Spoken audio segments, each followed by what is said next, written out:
Iniwan sa ospital na parang basura. Ipinagpalit sa yaman at kapangyarihan. Akala ni Marco, tapos na ang kwento ni Liza nang talikuran niya ito. Ngunit ang babaeng itinuring nilang hampas lupa ay ang tunay na may-ari ng imperyong kinatatayuan nila. Magsisimula ang pagbangon. Magbabayad ang bawat luhang pumatak. Sino ngayon ang mas makapangyarihan? Ang taong nanloko o ang taong muling nabuhay mula sa abo? Abangan ang muling pagsilang ni Liza. Huwag kang mag-alala, Mami. Pipirma siya.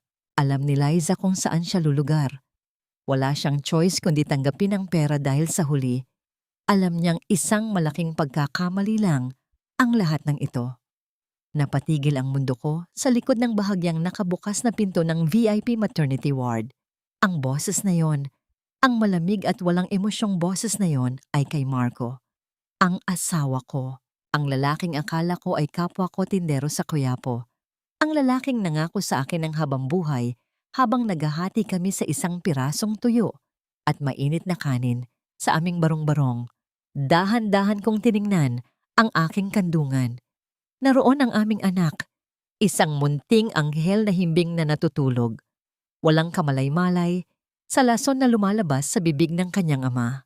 Hawak-hawak ko pa rin sa aking nanginginig na kamay ang isang maliit na plastik na naglalaman ng paborito niyang kakanin. Napilit kong ipinabili kay Nanay Isabel kanina dahil gusto ko siyang sorpresahin sa kanyang pagdating. Tiniis ko ang hapdi ng aking sariwang tahi mula sa panganganak. Binaliwala ko ang hilo at panghihina dahil ang tanging nasa isip ko ay ang masayang mukha ni Marco kapag nakita niya kami. Ngunit ang sorpresang yun ay naging isang malupit na biro.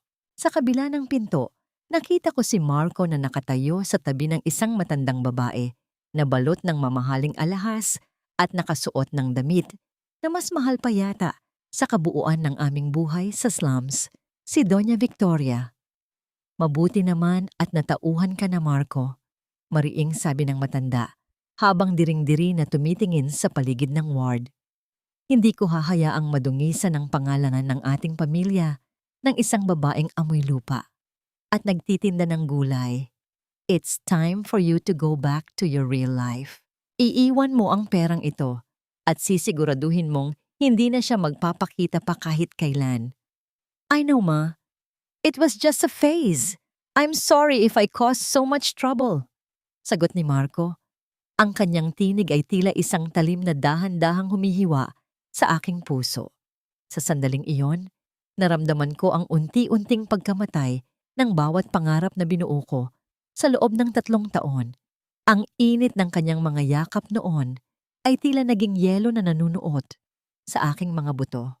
Ang mga pangako niya sa ilalim ng ulan, ang mga tawa namin habang binibilang ang barya mula sa benta ng kangkong at talong, lahat ng yon ay isa lamang palang dula-dulaan. Isang face lang pala ang lahat para sa kanya. Nabitawan ko ang plastik ng kakanin. Hindi ito lumikha ng malakas na ingay sa sahig. Ngunit sa loob ng dibdib ko, may isang bagay na nagkadurog-durog na mas malakas pa sa pagsabog ng bulkang-bulkang sumasabog. Ang paningin ko ay nagdilim. Ang bawat hininga ay tila paglunok ng bubog.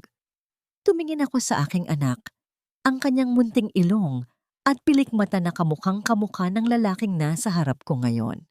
Ganito na lang ba? Sa dinami-dami ng bagyo na sinuong ko para sa kanya, sa bawat sakripisyo ko para mapakain siya noong akala ko ay wala siyang trabaho, bakit ako pa ang naiwan sa ulan? Bakit ang halaga ko at ng anak ko ay matatumbasan lang ng isang pirasong tseke sa loob ng isang puting sobre? Nang dahan-dahang bumukas ang pinto at nagtagpo ang aming mga mata, hindi ko nakita ang Marco na minahal ko. Ang nakita ko ay isang estranghero na may suot na maskara ng kataksilan. At sa kailaliman ng aking nadudurog na kaluluwa, isang tanong ang paulit-ulit na umaalingaw-ngaw. Hanggang kailan mo kayang tapakan ang isang pusong wala namang ibang ginawa, kundi mahalin ka? Tila naging banyaga sa akin ang sarili kong tahanan. Ang bawat hakbang ko papasok sa aming eskinita ay parang paglakad sa ibabaw ng mga pako, masakit, mabigat, at puno ng kahihiyan. Yakap-yakap ko ang aking anak na balot ng lumang kumot, habang ang amoy ng kanal at basang basura ay tila sumasakal sa akin, malayo sa mabangong amoy ng hospital ward na iniwan ko kanina. Oh Liza, nakabalik ka na pala? Nasaan na ang kotse mo? Akala ba namin ay sa mansyon na ang tuloy mo pagkatapos mong manganak? Ang boses ni Aling Marites ay parang latigo na humahagupit sa aking pagkatao. Nagtawanan ang mga tambay sa kanto. Nakita ko ang kanilang mga mapanghusgang mata, tila binibilang ang bawat butas sa aking tsinelas. Hindi ako sumagot. Paano ko sasabihing ang asawa ko ay isang prinsipe na naging palaka? Paano ko aaminin na ang pag-ibig na ipinagmalaki ko sa kanila ay isa lamang palang maruming basahan na itinapon na sa basurahan? Pumasok ako sa aming barong-barong at agad na sinalubong ako ng tumutulong ulan mula sa butas-butas na yero. Ang bawat patak ng tubig na tumatama sa sahig ay parang tunog ng orasan na nagpapaalala sa akin kung gaano kami kabaon sa hirap. Inilapag ko si Junjun sa ibabaw ng lumang papag. Napansin kong mabilis ang kanyang paghinga at tila nagnininga sa init ang kanyang munting noo. Diyos ko, huwag ngayon. Bulong ko habang kinakapa ang aking bulsa. Ang natitirang barya mula sa perang ibinigay ni Doña Victoria na kinuha ko lamang para sa kaligtasan ng anak ko ay hindi man lang aabot para sa isang bote ng paracetamol. Ang bawat ubo ng aking anak ay parang kutsilyong sumasaksak sa aking dibdib. Wala akong magawa, wala akong pera, wala akong asawa. Sa gitna ng dilim, naramdaman ko ang muling pagbukas ng sugat ng aking panganganak. Ang hapdi na tila gustong hatiin ang aking katawan. Ngunit mas masakit ang sugat sa aking kaluluwa. Isang mahinang katok sa pintong gawa sa pinagtagni-taging plywood ang bumasag sa aking pagtangis. Liza, heto, ubusin mo ito. Alam kong hindi ka pa kumakain mula kaninang umaga. Si Nanay Isabel yon, ang matandang tindera ng kape na itinuring ko ng tunay na ina. May dala siyang isang plastik ng mainit na sabaw at isang pirasong pandesal. Nay, wala na po siya. Iniwan na po kami ni Marco. Humihikbi kong sabi habang tinatanggap ang pagkain. Hinaplos ni Nanay Isabel ang aking likod. Ang kanyang mga palad ay magaspang, puno ng kalyo mula sa dekada ng pagtatrabaho. Ngunit iyon ang pinakamalambot na haplos na naramdaman ko sa buong buhay ko. Hayaan mo siya, anak. Ang lalaking tumatalikod sa sariling dugo ay hindi karapat-dapat sa iyong mga luha. Kumain ka, kailangan mo ng lakas dahil simula ngayon, ikaw ang magiging haligi at bubong ng anak mo. Payo niya na may kasamang pait at pag-asa. Habang pinagsasaluhan namin ang maliit na piraso ng tinapay, pansamantalang natigil ang mundo. Ang pait ng pandesal sa aking lalamunan ay naging simbolo ng aking paninindigan. Ngunit ang katahimikan ng gabi ay biglang binulabog ng isang malakas na ugong ng makina. Isang marangyang sasakyan, makintab at itim, ang dahan-dahang huminto sa tapat ng aming eskinita. Ang liwanag ng headlight nito ay tila naging mapanghusgang mata na muling sumisilip sa aming karukhaan. Sino ang darating sa ganitong oras sa lugar na kinalimutan na ng mundo? At ano ang kailangan nila sa isang babaeng wala nang natira, kundi ang kanyang dangal?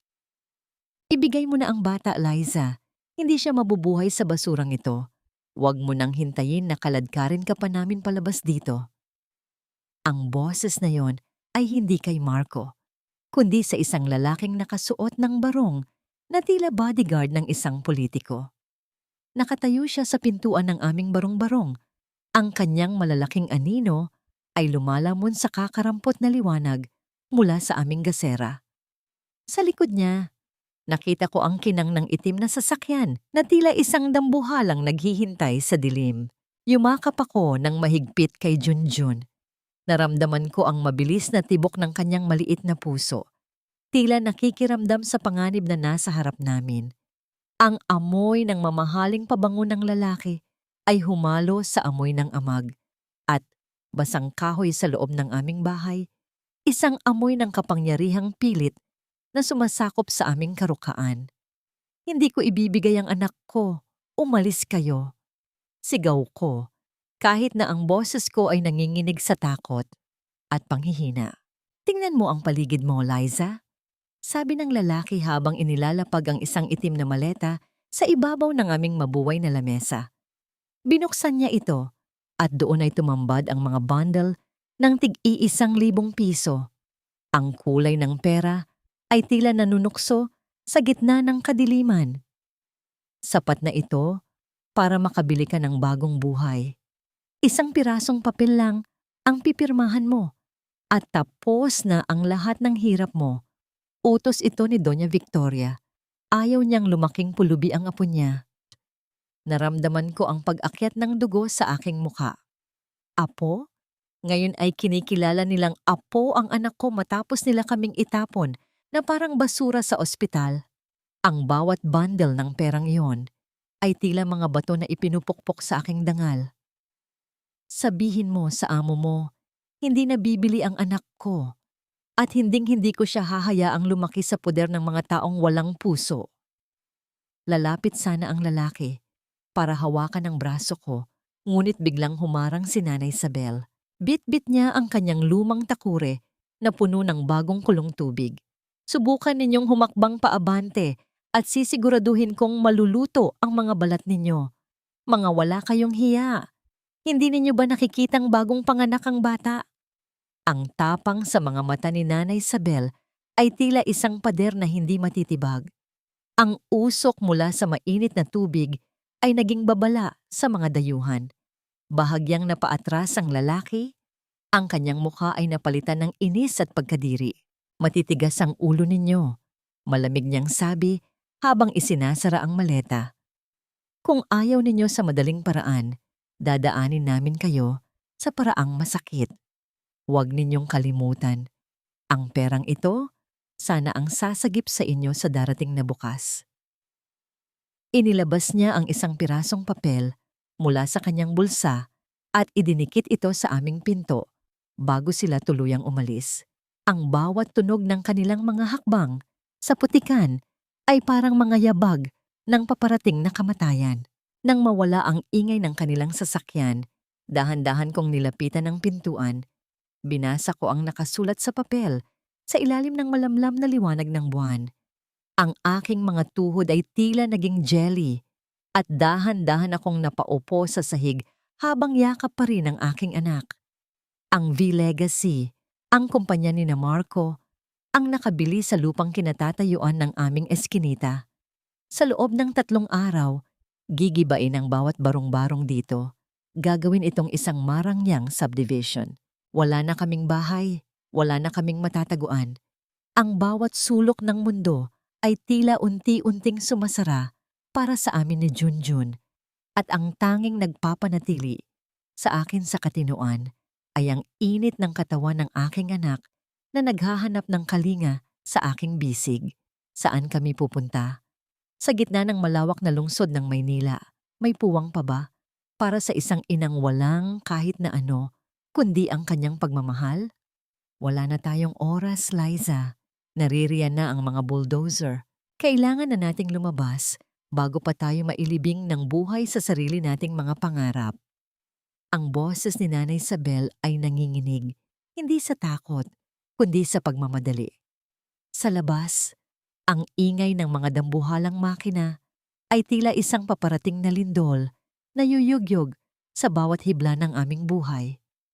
Mabilis kong isinilid sa isang bayong ang iilang pirasong damit namin ni Junjun, kasama ang lumang kumot na naging saksi sa bawat gabi ng aming pagluha. Dahan-dahan kong hinaplos ang dingding ng aming barong-barong. Dito kami nangarap ni Marco. Dito niya sinabing sapat na ang pag-ibig para mabuhay. Ngayon, ang pag-ibig na yon ang nagpapadala ng mga makinaryang gigiba sa huling alaala ng aming pagsasama. Ang bawat yanig ng lupa ay parang pintig ng puso kong unti-unting namamanhid. Nang lumabas kami, sinalubong kami ng makapal na alikabok at ang sigawan ng mga kapitbahay na pilit isinasalba ang kanilang mga gamit. Nakita ko ang isang bulldozer na dahan-dahang itinitulak ang aming mabuhay na pintuan. Sa isang iglap, ang bawat piraso ng kahoy at yero na naging kanlungan namin ay naging isang tumpok na lamang ng basura. Ano ba ang mas mabilis na gumuho? Ang mga dingding na gawa sa kahoy? O ang dangal ng isang taong wala nang mapuntahan? Bulong ko sa sarili habang nararamdaman ang init ng araw na tumatama sa aking balat. Wala na kaming bahay, wala na kaming kakahuyan. Ang tanging bitbit ko na lang ay ang aking anak at ang nag-alab na determinasyong hindi na muling maging biktima.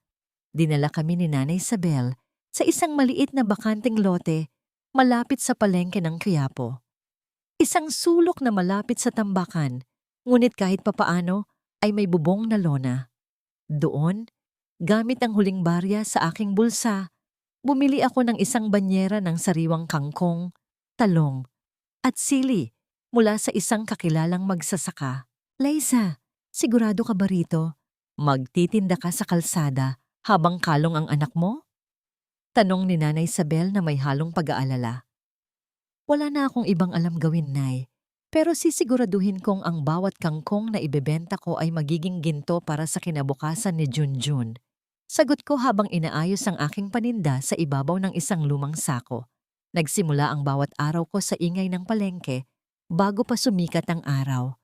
Tiniis ko ang amoy ng malansang isda at ang init ng semento, ang aking mga kamay, na dati ay malambot dahil sa pag-aalaga ni Marco, ay unti-unting naging magaspang at puno ng maliliit na sugat mula sa pagtali ng mga gulay. Isang hapon, habang abala ako sa pag-aalok sa mga mamimili, napansin kong mahimbing na natutulog si Junjun sa loob ng isang bakanting kahoy na kahon ng mga kamatis.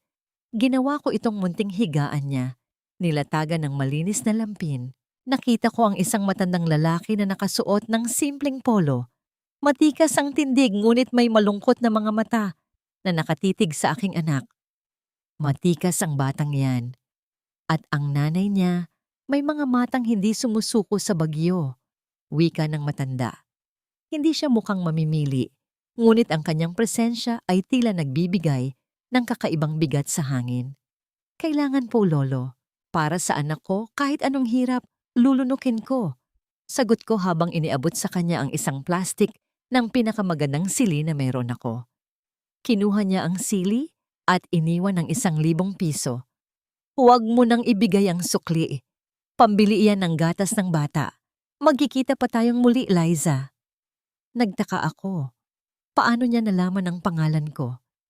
Pinanood ko siyang maglakad palayo hanggang sa mawala siya sa dami ng tao. Isang misteryosong lolo na tila may alam sa aking nakaraan.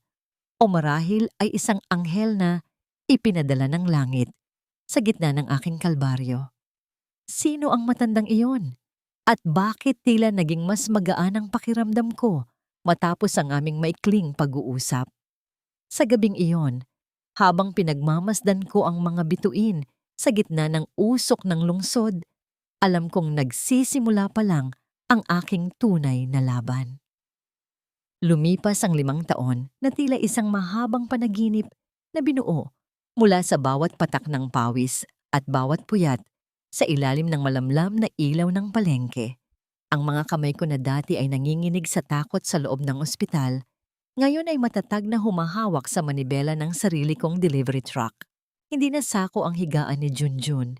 Ngayon, mayroon na kaming maliit, ngunit malinis na warehouse sa Valenzuela, kung saan ang amoy ng sariwang lupa mula sa mga bagong aning gulay ang nagsisilbing pabango ng aming tagumpay. Nay, ayos na po ba ang buhok ko? Baka pagtawanan ako ng mga kaklase ko sa school.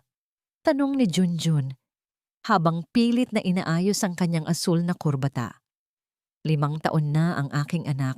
Siya ang aking munting kawal, ang dahilan kung bakit ang Liza's Fresh Harvest ay hindi na lang isang silya sa tabi ng kalsada, kundi isa na sa mga pangunahing supplier ng mga restaurant sa Metro Manila. Tiningnan ko siya ng may halong pagmamalaki. Ang kanyang mga mata ay nagniningning, punong-puno ng pangarap, na hinding-hindi ko hahayaang madungisan ng kahit na sino. Guwapong-guwapo ang anak ko. Walang magtatangkang tumawa sa'yo dahil ikaw ang pinakamatalinong bata na kilala ko. Sagot ko habang hinahaplos ang kanyang pisngi. Ang bawat haplos ko sa kanya ay isang panata, isang pangako na ang karukaang naranasan namin noon ay isa na lamang malabong alaala. Sa bawat gabi na binibilang ko ang aming kinikita, hindi ko maiwasang maalala ang puting sobre na iniwan ni Marco. Ang perang yon ay hindi ko kailanman ginastos para sa aking sarili. Ibinigay ko yon sa isang foundation para sa mga batang biktima ng pag-abandona. Gusto kong patunayan sa mundo at lalo na sa sarili ko na ang buhay namin ni Junjun ay hindi nagmula sa limos ng mga mayayaman, kundi sa sarili naming pagsisikap. Liza, may dumating na sulat para sa'yo. Mukhang formal, may gintong tatak pa ang sobre. Wika ni Nanay Isabel, na ngayon ay tumatayong manager ng aming warehouse. Hindi na siya naglalako ng kape. Siya na ang nagbabantay sa aming mga tauhan habang ako ay abala sa mga kliyente. Binuksan ko ang sobre. Isang imbitasyon para sa Philippine Agricultural Leaders Gala Night. Isang pagtitipon ng mga pinakamalalaking pangalan sa industriya. Ngunit ang nagpatigil sa tibok ng puso ko ay ang listahan ng mga major sponsors sa ibaba ng card. V-Legacy Group of Companies. Ang pangalang iyon. Ang aninong yon na pilit kong tinatakbuhan sa loob ng 5 taon. Sila ang magiging host ng gabing iyon. Ang kumpanyang pag-aari ng pamilya ng lalaking pumatay sa aking puso at ang matandang babaeng nagtangka sa aking dangal. Nay Isabel, kailangan nating pumunta rito. Bulong ko habang mahigpit na hawak ang imbitasyon. Sigurado ka ba, Liza? Alam mo kung sino ang nandoon. May pag-aalalang tanong ni Nanay Isabel. Tumingin ako sa salamin. Hindi ko na nakikita ang basang sisiw na nakiusap sa loob ng ward noon. Ang nakikita ko ngayon ay isang babaeng may sapat ng lakas para tumayo sa harap ng kanyang mga kaaway nang hindi yumuyuko. Panahon na para makita nila ang gulay na itinapon nila sa basurahan noon. Panahon na para malaman nila na ang alikabok na tinapakan nila ay naging isang bundok na hindi nila kayang buwagin. Ngunit sa likod ng aking tapang, may isang maliit na tinig sa loob ko na nagtatanong, kapag nagtagpo ang aming mga mata ni Marco, kaya ko bang panatilihin ang lamig sa aking puso? O baka ang muling pagkikita namin ang magbubukas sa mga sugat na akala ko ay magaling na? Ang bawat hakbang ko sa red carpet ng Manila Hotel ay parang paglakad sa ibabaw ng mga pangarap na dati ay itinuring nilang kalawang. Suot ko ang isang simpleng terno na kulay gabi. Walang magarbo o sobra-sobrang alahas, ngunit sapat na para ipakita na ang babaeng iniwan nila sa ospital noon ay hindi na kailanman muling luluhod. Sa bawat pagkurap ng mga ilaw ng kamera, naramdaman ko ang bigat ng tingin ng mga taong dati ay nakakakilala sa akin bilang ang tindera sa bangketa. Liza's Fresh Harvest, isa sa pinakamabilis na lumagong agricultural enterprise ngayon, bulong ng isang lalaking reporter sa gilid. Hindi niya alam na ang bawat butil ng gulay na dala ng kumpanyang yon ay may kasamang dugo at pawis ng isang inang hinding-hindi tatalikuran ang kanyang anak.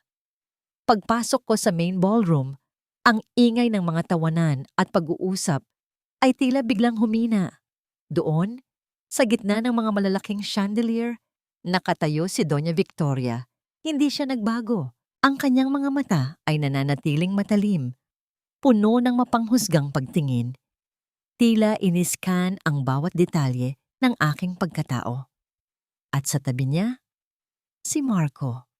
Ang lalaking dati ay hinahanap-hanap ko sa bawat hating gabi ay naroon, nakasuot ng taksido na perpektong bumabagay sa kanyang tindig. Ngunit nang magtagpo ang aming mga mata, nakita ko ang isang bagay na hindi ko inaasahan. Pagkagulat, ang kanyang mga labi ay bahagyang bumuka at ang kanyang basong hawak ay tila nanginginig sa kanyang mga daliri. Sino siya? Rinig kong tanong ng isa sa mga business partner ni Victoria. Isang dating empleyado na naghangad ng higit sa kanyang kinalalagyan. Sagot ni Victoria ng may kasamang mapait na ngisi. Hindi niya ako nakilala. O marahil, pinili niyang hindi ako kilalanin. Naglakad ako palapit sa kanila. Hindi para humingi ng paumanhin, kundi para kumuha ng baso ng wine sa isang dumaraang waiter. Tumingin ako kay Marco, diretsong-diretso sa kanyang mga mata. Walang galit, walang sakit, tanging isang malalim at nakakangibong katahimikan. Magandang gabi, Doña Victoria. Magandang gabi, Marco. Wika ko sa isang boses na sapat ang lamig para magpadala ng kilabot. Napalunok si Marco. Liza? Ikaw? Ikaw ba talaga yan? Liza ang pangalan ko, tama. Ngunit ang Liza na kilala ninyo ay nananatili na lamang sa isang nakaraang hindi na ninyo kailanman mababago. Sagot ko habang inilalapag ang aking baso sa lamesang nasa pagitan namin. Narito ako para sa negosyo. Nabalitaan ko na nalulugi na ang ilang bahagi ng V-Legacy at bilang CEO ng Fresh Harvest, interesado akong bilhin ang inyong shares. Ang bawat salitang binitawan ko ay parang mga bala na tumama sa kanilang pagkatao. Ang mukha ni Victoria ay namutla. Ang kanyang pambihirang galing sa pagtatago ng emosyon ay unti-unting gumuho. Ang mga taong nakapaligid sa amin ay nagsimulang magbulungan. Ang dating hampas lupa, ngayon ay handa ng lamunin ng imperyong nagpalayas sa kanya. Hindi ka nakakaintindi ng negosyo, babae. Sigaw ni Victoria. Ang kanyang boses ay nagdulot ng katahimikan sa buong ballroom. Ngumiti ako ng bahagya. Marami akong hindi alam tungkol sa negosyo, Victoria. Ngunit alam ko kung kailan nararapat na magbayad ang isang taong nanloko ng kapwa. Tinalikuran ko sila habang ramdam ko ang tensyon na tila kuryenteng dumadaloy sa hangin. Naramdaman ko ang paghabol ni Marco sa aking braso, ngunit agad kong inalis ang kanyang kamay nang may pagkamuhi. "Huwag mo akong hawakan," bulong ko.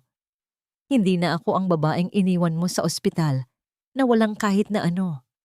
Sa labas ng ballroom, sa ilalim ng malamig na hangin ng gabi, huminga ako ng malalim. Ang unang hakbang ng aking pagbabalik ay tapos na. Ang susunod na kabanata ay hindi na tungkol sa paghihiganti. Ito ay tungkol sa katarungan. Pagkatapos ng gabing iyon sa gala, ang bawat balita ay parang mitya ng bombang unti-unting lumalapit sa katotohanan.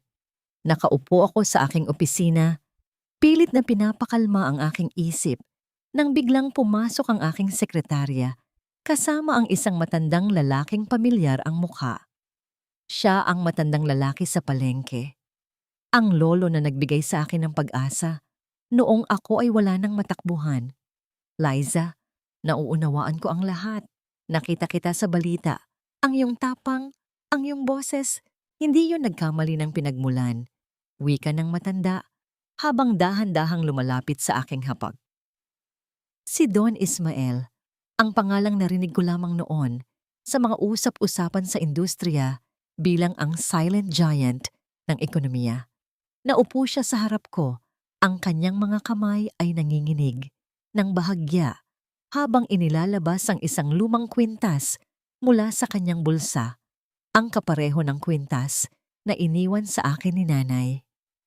"Ito ay pagmamay-ari ng aking anak na babae," mahinang sabi niya. Ang kanyang mga mata ay puno ng pait at pagsisisi. Pinalayas ko siya noon dahil sa isang lalaking hindi ko kailanman nagustuhan. Nalaman ko na lang na namatay siya ng mag-isa. Bit-bit ang lihim na siya ay may anak. Inhanap ko ang batang yon sa loob ng mahabang panahon. Tinitigan ko ang kwintas. Ang bawat ukit sa metal ay tila bumubuhay sa mga alaala ng aking pagkabata sa ampunan. "Anong ibig ninyong sabihin, Don Ismael? Ikaw ang apo ko, Liza. Ikaw ang dugo at laman ng Ismael Empire na matagal nang inagaw ng mga taong mapagsamantala," sagot niya habang inilalapag sa harap ko ang isang folder na naglalaman ng mga dokumentong legal at resulta ng DNA test. Nanigas ako. Ang lahat ng hirap, ang bawat hapdi sa loob ng ospital, ang bawat pagluha sa gitna ng ulan, ang lahat ng ito ay resulta ng isang malaking pagsasabuatan, si Doña Victoria. Noon pa man, alam na niya ang tunay kong pagkatao. Alam niya na ako ang tunay na tagapagmana ng Ismael, ang karibal ng kanyang negosyo. Kaya niya ako inilapit kay Marco upang itago ako sa isang buhay na maralita at masiguro na hindi ako makakabangon. Ginawa niya ang lahat para sirain ang buhay mo, Liza. Dahil alam niyang sa sandaling malaman mo ang iyong pinagmulan, ang V-Legacy na ipinagmamalaki niya ay mawawalan ng saysay. Dagdag ni Don Ismael. Hindi ako umiyak. Sa halip, isang matinding galit ang uminit sa aking dibdib. Isang apoy na hindi na kailanman mapapatay ng kahit anong luha. Ang bawat paghihirap na ibinigay nila sa akin ay naging instrumento pala nila para iligaw ako sa katotohanan. Ngunit ngayon, hawak ko na ang susi. Hindi lang nila ninakaw ang aking asawa at ang aking dignidad, Don Ismael. Ninakaw nila ang karapatan ko at ang kinabukasan ng anak ko. Wika ko ng may mariing diin. Handa akong ibigay sa iyo ang lahat ng kapangyarihan ng Ismael Group, Liza. Ngunit kailangan mong maging handa.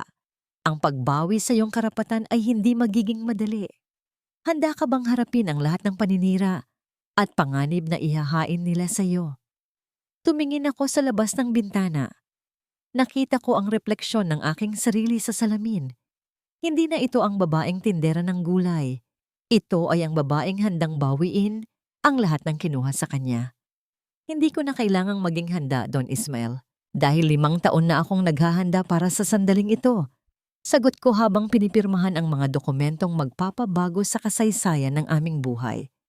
Ang pagbabalik ko ay hindi na lamang bilang isang tagumpay na negosyante. Ang pagbabalik ko ay bilang ang tunay na reyna na matagal nilang sinubukang ibaon sa limot. At sa sandaling ito, alam kong ang kanilang impyerno ay nagsisimula pa lamang. Ang bawat piraso ng papel sa loob ng folder na ibinigay ni Don Ismael ay tila mga bala na handa kong iputok sa puso ng V-Legacy. Hindi lang ito basta dokumento. Ito ang ebidensya ng 10 taon ng pandaraya, manipulasyon at korupsyon na ginawa ni Doña Victoria para lamang mapanatili ang kanyang trono. Ang bawat pirma, bawat transaksyon at bawat lihim na bank account, lahat ay nakalatag sa aking harapan. Liza, sigurado ka na ba? Ang paglalabas ng mga ito ay magdudulot ng kaguluhan hindi lang sa kanilang kumpanya, kundi sa mismong buhay ng iyong anak. Babala ni Don Ismael, ang kanyang boses ay puno ng pag-aalala. Tumingin ako sa labas, kung saan nakikita ko ang anino ng gusali ng V-Legacy sa malayo. Nanay Isabel, si Junjun, at ang lahat ng taong tinapakan nila. Matagal na silang nasa kaguluhan. Panahon na para ang mga tunay na may sala ang makaramdam ng takot. Kinaumagahan, ginawa ko ang hindi inaasahan ni Doña Victoria. Hindi ako nagpadala ng abogado. Hindi ako gumamit ng mga middleman. Personal akong naglakad patungo sa opisina ng V-Legacy. Bitbit ang isang kopya ng lahat ng ebidensya. Ang bawat hakbang ko sa lobby ay tila isang marcha ng tagumpay. Ang mga empleyado ay nagbubulungan, hindi makapaniwala na ang babaeng dati nilang minamaliit ay pumasok nang may ganitong awtoridad. Nang bumukas ang pinto ng opisina ni Victoria, naabutan ko siya kasama ang kanyang mga board member. Ang kanyang mukha ay agad na napalitan ng pagkagulat at pagkamuhi. Anong ginagawa mo rito, Liza? Hindi ka pwedeng basta-basta pumasok sa opisina ko. Sigaw niya. Ang kanyang boses ay nangangatog sa galit. Kailangan ko lang namang ipakita sa inyo ang mga dokumentong ito. Wika ko habang inilalapag ang folders sa gitna ng kanilang mesa. Sigurado akong magugustuhan ito ng mga awtoridad, lalo na ng mga taong ninakawan ninyo ng karapatan. Binuklat ni Victoria ang folder. Sa bawat pahinang nababasa niya, ang kulay ng kanyang muka ay unti-unting naglalaho. Ang kanyang mga kamay ay nagsimulang manginig. Hindi niya inaasahan na ang lahat ng kanyang itinago sa loob ng mahabang panahon ay nakalantad na ngayon sa harap ng mga taong dapat sana ay nagtitiwala sa kanya. Nasaan? Nasaan mo nakuha ang mga ito? Pabulong niyang tanong. Ang kanyang boses ay basag na basag. Hindi na mahalaga kung saan. Ang mahalaga, alam ng lahat ang totoo. At higit sa lahat, alam ko na kung sino ako. Sagot ko habang nakatingin ng direkta sa kanyang mga mata. Ang V-Legacy ay hindi na magiging kasangkapan ninyo para sa kasamaan. Mula sa araw na ito, ang kumpanyang ito ay sasailalim na sa audit ng Ismael Group. Napatayo ang mga board members sa gulat. Ang pangalang Ismael ay tila isang kidlat na yumanig sa loob ng silid. Si Marco, na nasa sulok ng kwarto, ay napatitig sa akin nang may halo ng pagsisisi at paghanga. Ang kanyang mga mata ay naghahanap ng sagot, ngunit ang tanging ibinigay ko sa kanya ay isang malamig na tingin. Liza, pakiusap. Pag-usapan natin ito ng pribado. Pakiusap ni Marco, papalapit sa akin. Ngunit bago pa man niya ako mahawakan, humarang ang mga security na dala ko mula sa Ismael Group. Wala na tayong dapat pag-usapan, Marco. Ang tanging natitira na lang na dapat mong gawin ay harapin ang hustisya, sabi ko habang naglalakad patungo sa pinto. Sa bawat hakbang ko palabas, naririnig ko ang sigawan at kaguluhan sa loob. Ang marangyang tore ng V-Legacy, ang simbolo ng kanilang kayabangan, ay nagsisimula na palang gumuho mula sa loob. Hindi ako lumingon. Hindi ko kailangang makita ang kanilang pagbagsak. Ang mahalaga, naramdaman ko ang kalayaan na matagal kong hinangad. Ang impyerno nila ay nagsimula na at wala akong balak na maging bahagi ng apoy na yon. Ang susunod kong hakbang ay ang bawiin ang aking anak at simulan ng buhay na nararapat para sa aming dalawa. Ang bawat paghakbang ko palabas ng gusali ng V-Legacy ay tila pagtalikod sa isang madilim na kabanata ng aking buhay.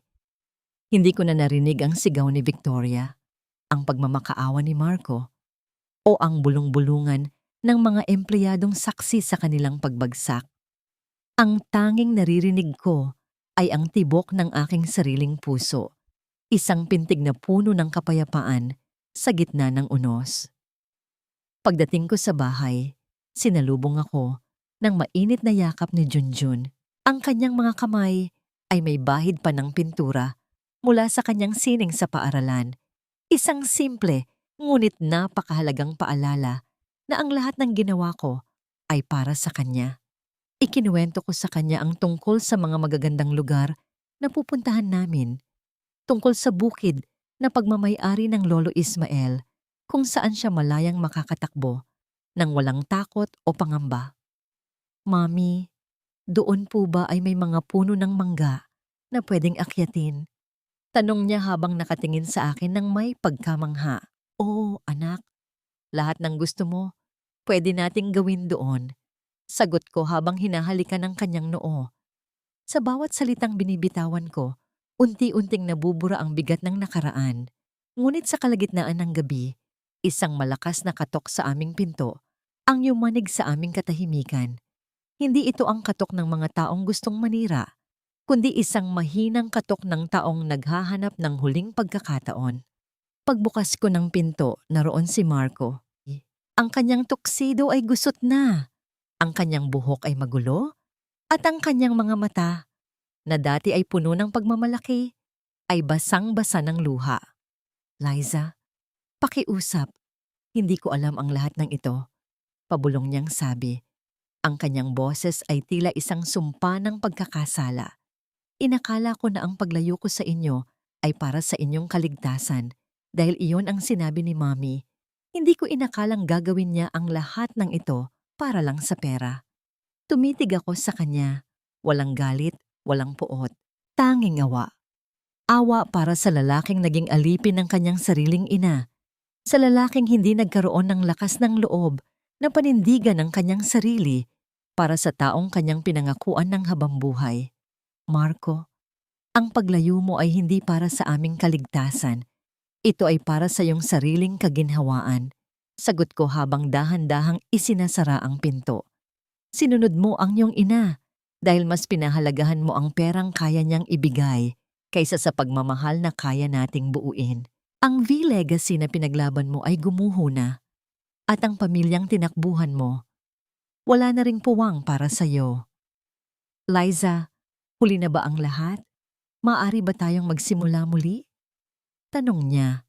Ang kanyang tinig ay halos hindi na marinig sa gitna ng malakas na buhos ng ulan. Ang nakaraan ay nakabaon na sa ilalim ng mga guho ng lumang bahay namin, Marco. Hindi na natin ito pwedeng hukayin pa. Wika ko bago ko tuluyang ipinikit ang pinto. Narinig ko ang kanyang paghagulgol sa labas.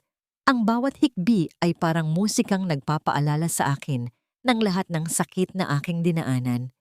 Ngunit nang tumalikod ako, nakita ko si Junjun na himbing na natutulog, payapa at ligtas sa aking piling.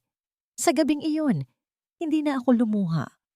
Sa halip, naramdaman ko ang isang matinding kaligayahan na hindi ko kailanman inakalang makakamtan.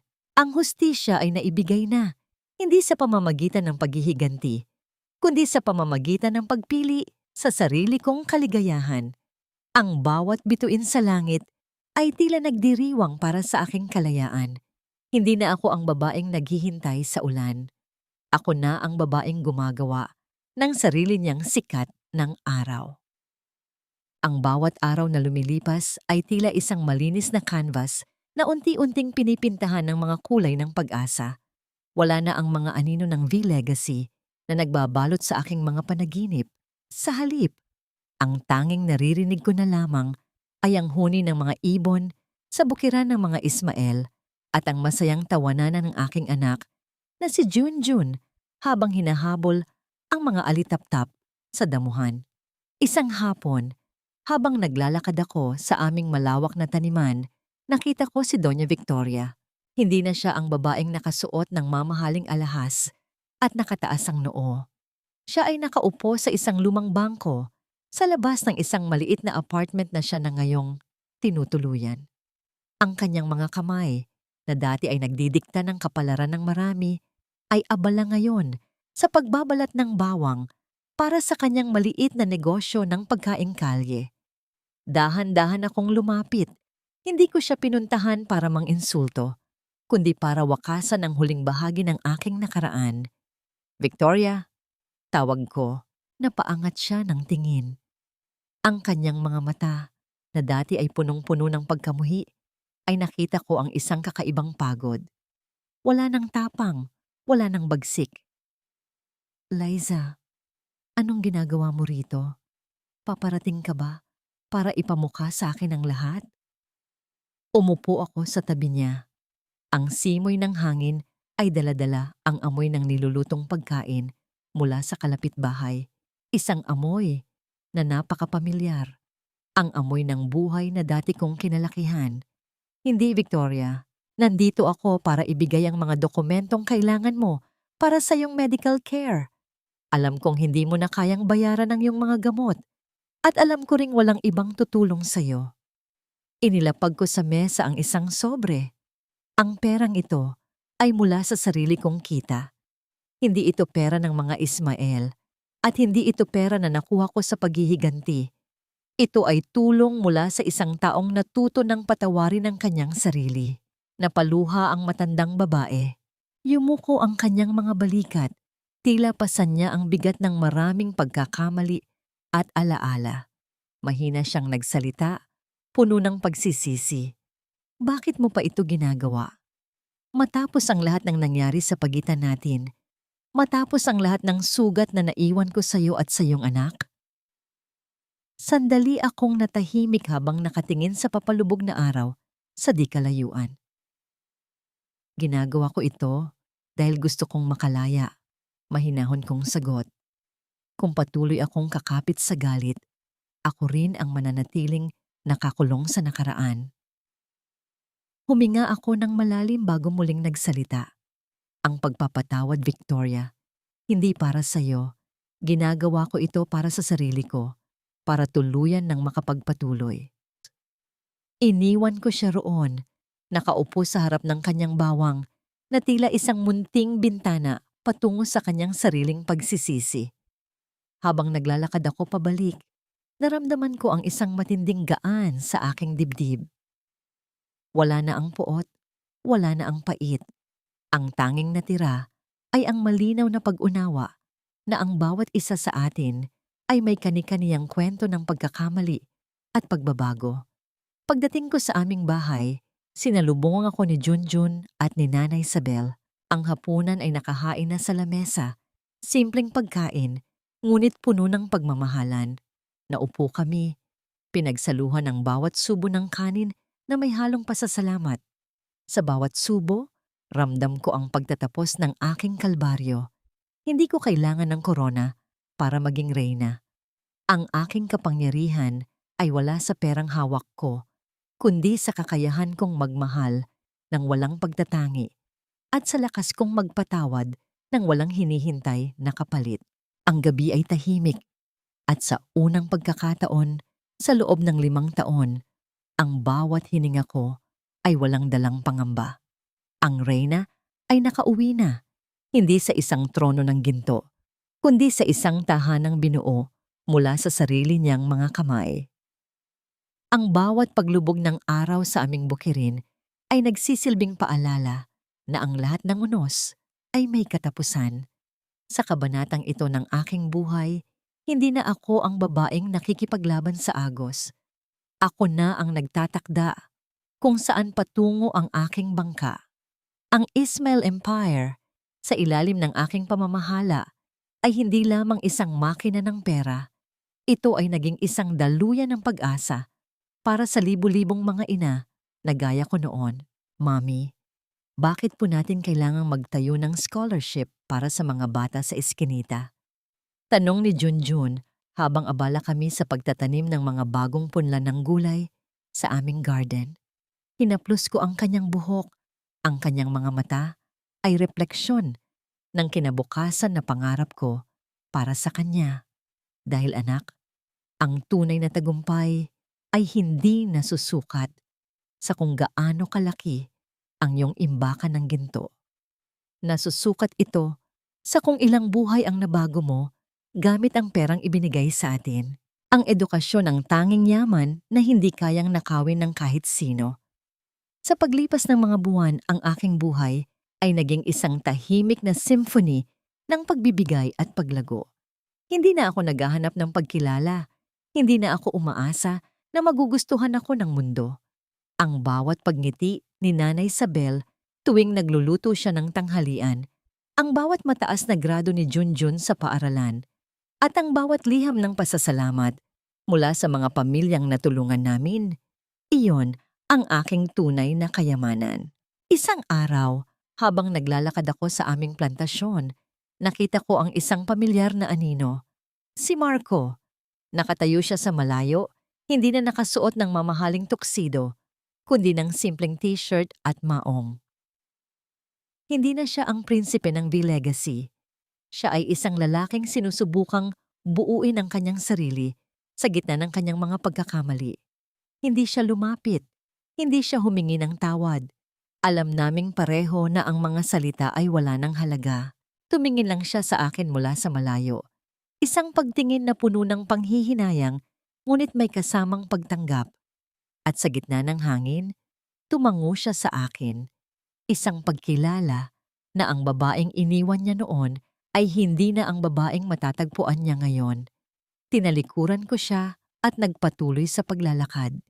Hindi dahil ako ay malupit, kundi dahil ang aking landas ay hindi na tumatawid sa kanya. Ang aking bukas ay wala na sa aming nakaraan.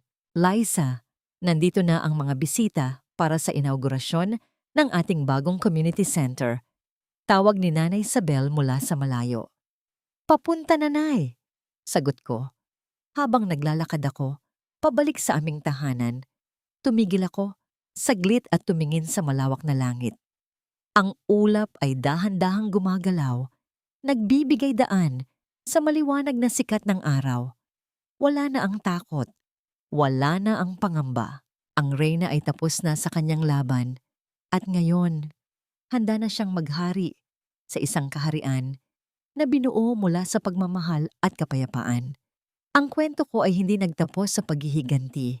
Nagtapos ito sa pagpili sa sarili kong katahimikan, sa pagyakap sa aking anak, at sa pag-unawa na ang tunay na kapangyarihan ay nasa pagpili na maging mabuti sa kabila ng lahat ng sakit na naranasan. Sa bawat pagpatak ng ulan sa aming bintana, hindi ko na ito nararamdaman bilang isang paalala ng aking nakaraang pagdurusa.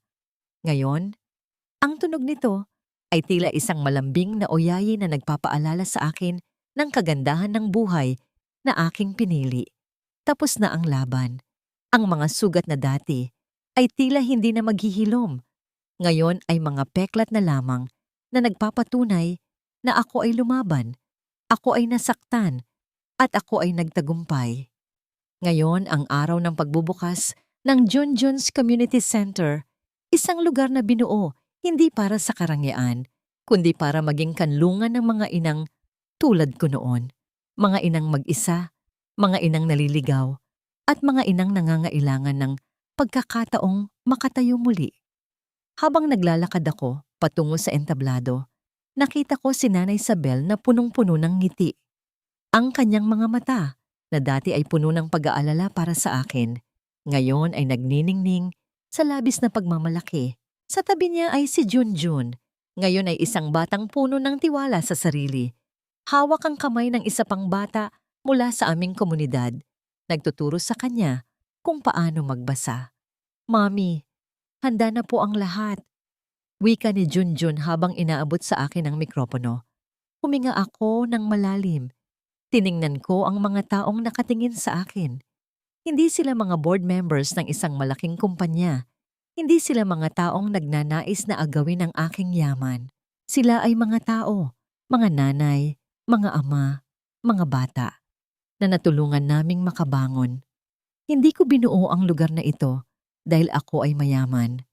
Pagsisimula ko, ang aking boses ay malinaw at puno ng katapatan. Binuo ko ito dahil alam ko ang pakiramdam ng walang matakbuhan. Alam ko ang pakiramdam ng magbilang ng barya sa gitna ng hating gabi dahil hindi mo alam kung paano papakainin ang iyong anak sa susunod na araw. Tumahimik ang lahat.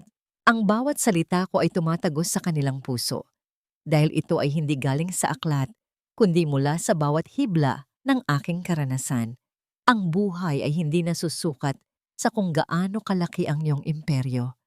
Nasusukat ito sa kung gaano karaming kamay ang iyong hinawakan para sabihing, kaya mo yan. Ang bawat isa sa inyo ay may kwento, may sugat, at may pangarap. Huwag ninyong hahayaan ng sino man na magsabi sa inyo na kayo ay walang halaga dahil ang bawat inang nagmamahal ay ang pinakamakapangyarihang tao sa mundong ito. Pagkatapos ng aking talumpati, sinalubong ako ng masigabong palakpakan. Ngunit hindi ang mga palakpak ang aking hinahanap. Ang hinahanap ko ay ang pagtingin ni Junjun sa akin. Ang pagtingin ng isang batang naniniwala na ang kanyang ina ang pinakamabuting tao sa mundo. Pag-uwi namin sa bahay, tahimik ang paligid. Inayos ko ang aking mga gamit, ang mga lumang dokumento ng V-Legacy, ang mga resibo ng aking hirap noon. Lahat ng ito ay inilagay ko sa isang kahon at itinago sa ilalim ng aking kama. Hindi ko na kailangang balikan ang mga ito. Hindi na ako ang babaeng kailangang magpatunay ng kahit ano sa kanino man. Naupo ako sa aking beranda, pinagmamasdan ng buwan na dahan-dahang lumilitaw sa kalangitan. Wala na ang puot, wala na ang lungkot. Ang natira na lamang ay isang malalim at payapang pasasalamat. Salamat sa hirap na humubog sa aking lakas. Salamat sa pagkakamali na nagturo sa akin ng pagpapatawad. At higit sa lahat, salamat sa aking sarili dahil sa gitna ng lahat ng ito, hindi ko kailanman binitiwan ang pag-asa. Ang reyna ay wala sa palasyo. Ang reyna ay narito, sa loob ng isang tahanang puno ng pagmamahalan, nakatingin sa kinabukasan ng may ngiti. Tapos na ang aking kwento at sa wakas, ako ay tunay na malaya. Ilang taon na ang nakalilipas mula noong gabi ng gala at ang bawat umaga rito sa Bukirin ay tila isang biyaya na hindi ko kailanman inakalang darating. Ngayong araw, bumalik ako sa lumang bahagi ng Quiapo, hindi para bumili ng gulay, kundi para bisitahin ang lugar kung saan nagsimula ang lahat. Ang eskinita ay naroon pa rin, makipot at maputik. Ngunit ang mga bahay ay mas maayos na ngayon. May mga bata na nagtatakbuhan, may mga tindera na masiglang nag-aalok ng kanilang paninda. Huminto ako sa tapat ng isang bakanteng lote, ang lugar kung saan dati ay nakatayo ang aming barong-barong. Wala na ang mga guho, wala na ang alikabok. Sa halip, isang munting hardin ang naroon, puno ng mga bulaklak na parang sumasayaw sa ihip ng hangin. Doon ko nakita si Doña Victoria. Nakaupo siya sa isang silyang kahoy, pinagmamasdan ang mga bata.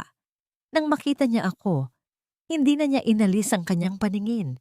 Wala na ang mapanirang ngiti, wala na ang bagsik ng isang reyna ng industriya. Tanging isang pagtango lamang ang ibinigay niya. Isang pagkilala na sa huli. Ang pagpatawad ang tanging daan para makalaya. Hindi na namin kailangang mag-usap. Ang katahimikan ay sapat na. Habang naglalakad ako pabalik sa aking sasakyan, nakita ko sa malayo ang isang anino, si Marco. Nakatayo siya sa kanto, malayo sa mga ingay ng palengke. Hindi siya lumapit at hindi rin ako huminto. Nakita ko sa kanyang mga mata ang isang matagal na pagsisisi, ngunit hindi na nito mababago ang nakaraan. Nagpatuloy ako sa paglalakad, hindi dahil sa galit, kundi dahil ang aking landas ay hindi na tumatagpo sa kanya. Ang bawat isa sa amin ay may kani-kaniyang buhay na dapat harapin. Pag-uwi ko sa aming tahanan, sinalubong ako ng mainit na yakap ni Junjun. Ang kanyang mga mata ay nagniningning sa tuwa, habang dala ang kanyang mga gawa sa paaralan. Mommy, napanalunan ko po ang drawing contest. Ang ginuhit ko po ay ang ating hardin, kung saan lahat tayo ay masaya. Wika niya. Hinalikan ko siya sa noo. Tumingin ako sa paligid, kay Nanay Isabel na naghahain ng pagkain, sa aming hardin na puno ng buhay, at sa malawak na langit na tila isang yakap ng kalangitan. Nahanap ko na ang sagot sa lahat ng aking tanong. Ang pagpapatawad ay hindi nangangahulugang paglimot. Ito ay ang pagpapalaya sa sarili mula sa kadena ng nakaraan. Ang aking buhay ay hindi na isang pagsusulit na kailangang ipasa, kundi isang regalo na dapat ipagdiwang araw-araw. Wala na akong hinahangad pa. Ang reyna ay hindi nangangailangan ng korona, dahil ang tunay na tagumpay ay ang makita ang anak mong masaya, ang sarili mong payapa, at ang puso mong malaya sa anumang puot. Sa huling sulyap ko sa buwan na dahan-dahang lumilitaw, alam ko na ang bawat luha na pumatak noon ay naging mga bituin na nagbibigay liwanag sa aking bukas. Ang kwento ni Liza ay hindi nagtapos sa pagbagsak. Ito ay nagsimula sa pagbangon, isang pagbangon na hindi na kailanman muling matitinag. Tapos na ang lahat, at sa wakas, ako ay tunay, lubos, at wagas na masaya.